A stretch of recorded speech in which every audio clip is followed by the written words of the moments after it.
Assalamualaikum warahmatullahi wabarakatuh. Selamat pagi semuanya. Ketemu lagi dalam pembelajaran jarak jauh hari ini, Rabu 18 Agustus 2021, di mana hari ini kita telah sampai pada tema 1 subtema 3 pembelajaran ketiga. Baik, sebelum mulai pembelajaran pada hari ini, mari kita lihat dulu tujuan pembelajaran pada hari ini. Yang pertama adalah setelah teks, siswa mampu mengidentifikasi gagasan pokok dan gagasan pendukung setiap paragraf dari teks tulis dengan mandiri. Yang kedua, setelah menyimak teks tentang permainan tradisional, siswa mampu menyajikan gagasan utama dan gagasan pendukung setiap paragraf dari teks tulis dalam bentuk peta pikiran dengan tepat. Yang ketiga, setelah menonton video, siswa mampu menjelaskan sifat bunyi, memantul, dan menyerap dengan benar. Yang keempat, setelah menonton video, siswa mampu menyajikan laporan tentang sifat bunyi, memantul, dan menyerap dengan sistematis. Baik, langsung saja kita ke muatan mata pelajaran pertama, yaitu muatan mata pelajaran Bahasa Indonesia. Nah, materinya masih tentang gagasan pokok dan gagasan pendukung. Salah satu teknik membaca untuk menemukan gagasan pokok dan gagasan pendukung adalah membaca intensif. Membaca intensif adalah membaca dengan sungguh-sungguh untuk memahami informasi secara jelas dan lengkap. Setelah membaca, catatlah informasi penting yang terdapat dalam teks. Gagasan pokok dapat berupa kalimat inti, sedangkan gagasan pendukung dapat berupa informasi tambahan.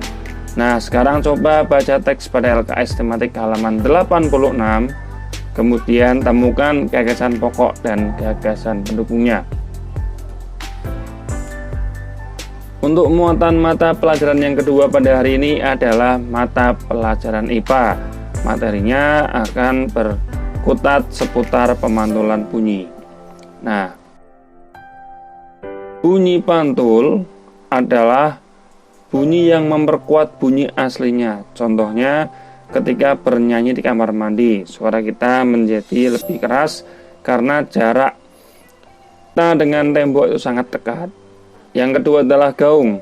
Gaung terdengar bersamaan dengan bunyi asli. Contohnya, ketika kita berada di sebuah gua dan kita bersuara, maka suara itu akan langsung kembali kepada kita. Yang ketiga adalah gema, terdengar setelah bunyi aslinya. Contohnya, jika kita bersuara di lahan yang luas, bilang halo, maka suaranya akan berlanjut halo, halo, halo, halo. Semakin lama, semakin kecil. Nah, berikutnya manfaat bunyi pantul. Yang pertama, pemantulan dimanfaatkan oleh kelelawar untuk menemukan makanan dan menghindari benda yang ada di depannya. Karena kelelawar itu penglihatannya kurang jelas, maka kelelawar bergerak dengan dibantu oleh bunyi pantul, biasanya disebut ultrasonik. Yang kedua adalah bunyi pantul dimanfaatkan untuk menemukan keretakan dalam logam. Contohnya, menemukan keretakan pada pesawat melalui scanning. Yang ketiga, bunyi pantul dapat digunakan untuk mengukur kedalaman laut. Nah, kedalaman laut dapat diukur dengan cara menghitung waktu yang diperlukan oleh gelombang bunyi ketika dipancarkan dari kapal sampai ditangkap kembali oleh alat detektor. Manfaat bunyi pantul yang berikutnya adalah untuk ultrasonografi atau biasa dikenal dengan USG, ya, untuk mengetahui janin yang ada di dalam perut ibunya. Manfaat yang berikutnya adalah mendeteksi benda-benda di dalam laut.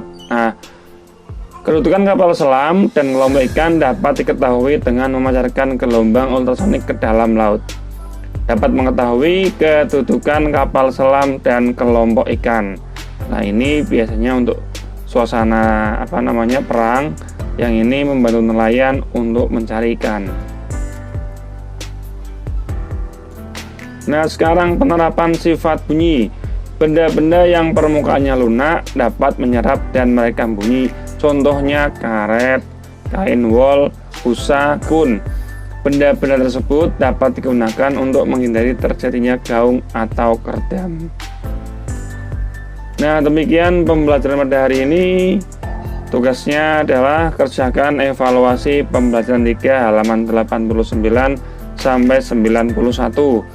Ditulis jawabannya saja. Soal tidak perlu dikerjakan di selembar kertas. Difotokan lewat WA paling lambat jam 9 malam. Terima kasih.